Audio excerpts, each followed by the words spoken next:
The craziest one to me was the getting the guns in America and transporting them to Mexico. That is going on, and that it's going on with cops. It is. It is, for me, it's always been, I think the first story I did on guns in America was about 12, 15 years ago, where I was able to buy an AK-47 out of a Taco Bell parking lot in Arizona. Where else? Where else than in Arizona?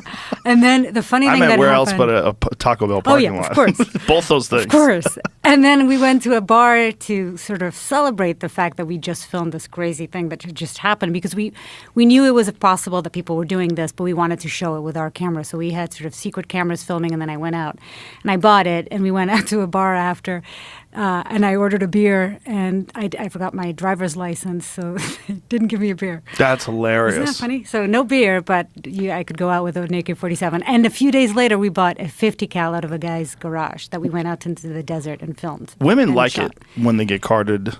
Of course we do. Yeah. It's not. Unfortunately, I don't get carded as often nowadays. Well, it's just ridiculous. Come on. I guess they have to. I mean, but whatever. It's come on. It's ridiculous. crazy. I know. It's 21. Come know. on. I know. Look at me. But this was 12 years ago, so it's possible. Possible. Yeah. How hard is it to buy an AK-47? It was so easy. We went online at the time. I can't remember what the name of the website. Backpage. At the time, there was a website called Backpage where you could essentially buy anything. I don't think that website exists anymore. But it's not even on the black market, regular online website. And we went there, and within, I think we spoke to the guy 20 minutes before. He said, meet us here. We went there. It was him and his girlfriend were there. He was high on drugs. Oh, and boy. He had an AR-15 with him as well that he was also wanting to sell. We ended up buying the AK.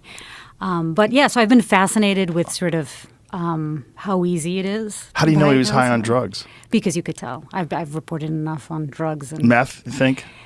At the time, probably. He was very jittery. Yeah. Yeah, it was definitely an upper of sorts. Jesus. And then, so then we decided to do this for the first season, actually, of Trafficked, a story on guns and how American guns are winding up in the hands of the cartel in Mexico and how it's responsible for so much of the violence that's happening there.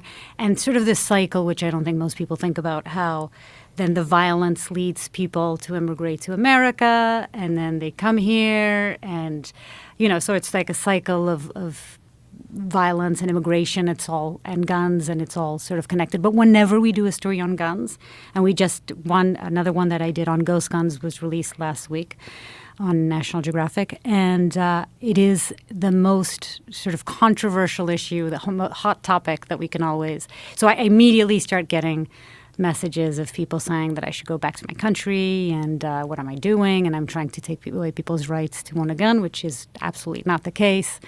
And it's the idea that people wouldn't want to know that police officers are confiscating guns and then selling those guns to the Mexican cartel, that you as a legal, law-abiding gun owner in America wouldn't want that exposed. Yeah, absolutely. And that the guns that people are buying, and particularly with this last episode on ghost guns, which is the fact that the guns that are now these untraceable and licensed guns are so easy to make, and so many of them are ending up in crime scenes across America and on the hands of gang members and, militant groups and anti-government groups, and it's scary. And that's all what we're trying to do as a journalist, myself, when we decided to do this story, is because I started hearing from people talking about how these guns are ending up in the wrong place. And how do they make a ghost gun? I'm happy you're asking that, because I think it's the biggest people don't understand out there. They think that when you talk about ghost guns that it has to be 3D printed. It's not. A ghost gun is an untraceable gun. Doesn't mean that it has to be 3D printed. However, nowadays, it's basically, so it's a gun that doesn't have a serial number. And it could have had a serial number, and the serial number was scrubbed, and maybe they put a new fake serial number in there. But what happens is, because of the 3D printers, it's now super easy to just print a gun or gun parts at home. So there are all these companies out there who sell 80% kits that have everything to build a gun except for the receiver.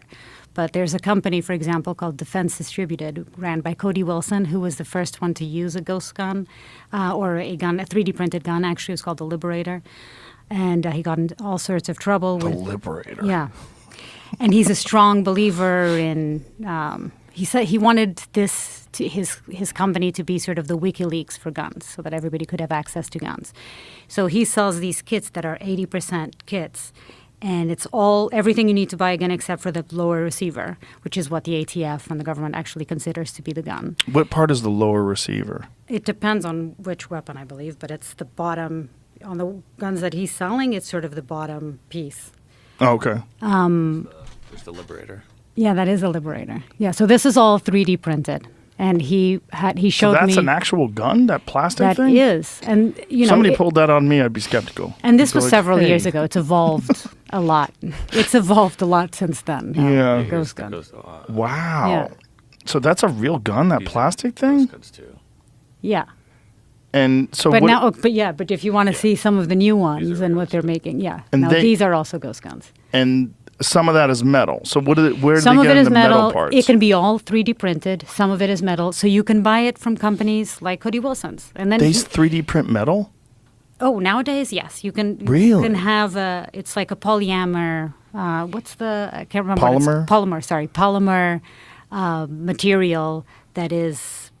Yeah, that's what a lot of the guns are actually Like made a carbon fiber Yeah. or something? Because I've seen carbon fiber barrels for hunting rifles.